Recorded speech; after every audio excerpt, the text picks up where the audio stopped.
গাজায় ইসরায়েলি হামলার প্রতিবাদে বিক্ষোভ চলার সময় বিভিন্ন প্রতিষ্ঠানে হামলার ঘটনাকে অন্তর্বর্তী সরকারের বিরুদ্ধে ষড়যন্ত্র হিসেবে দেখছেন উপদেষ্টারা।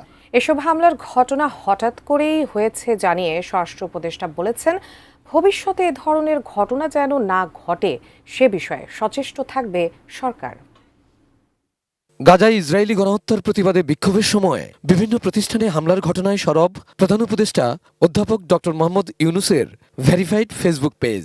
সেখানে লেখা হয়, এ বিষয়ে দ্রুত ব্যবস্থা নিয়েছে পুলিশ।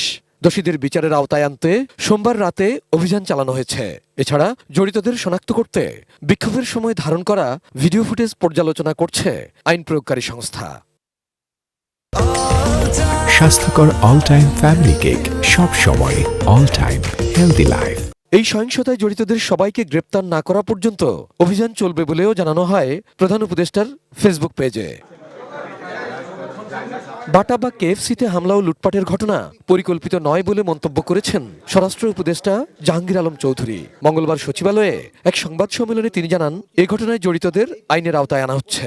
2-4 জন বেশি উদ্যোগে অপকর্মটা করে ফেলে। এখন যারা করে ফেলছে তাদের আমরা আইনের আওতায় না, এটা কোনো উদ্দেশ্য হয় না, হঠাৎ ঘটে গেছে। ভবিষ্যতে যেন এই ধরনের ঘটনা না ঘটে এই জন্য আমরা সবসময় সচেষ্ট থাকব।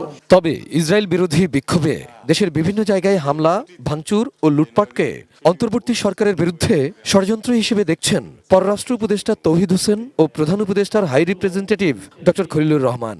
এদিন আলাদা দুটি সংবাদ সম্মেলনে এ প্রতিক্রিয়া জানান তারা। আমাদের ঘরের উপর একটা গাজা বসে আছে, রোহিঙ্গা, তার সেইটা নিয়ে কারো মিটিং মিছিল নাই, সেইটা নিয়ে আলাপ আলোচনা নাই, আছে হচ্ছে এগুলো নিয়ে রাস্তায় নামা, লুটপাট করা। এগুলো বন্ধ করতে হবে। এটা আমাদের ভালো কাজগুলো ডিরেল করার একটা প্রচেষ্টা হিসেবে আমাদের এখন ধারণা হচ্ছে। বাংলাদেশের যারা ভালো দেখতে চায় না তারা এই কাজটা করেছে। কারণ আপনি সময়টি মিলিয়ে দেখুন যে ঠিক যখন আমরা একটা সামিট করছি ইনভেস্টমেন্টের, ঠিক এই সময় ঘটনাটি ঘটেছে। এটা খুবই দুঃখজনক।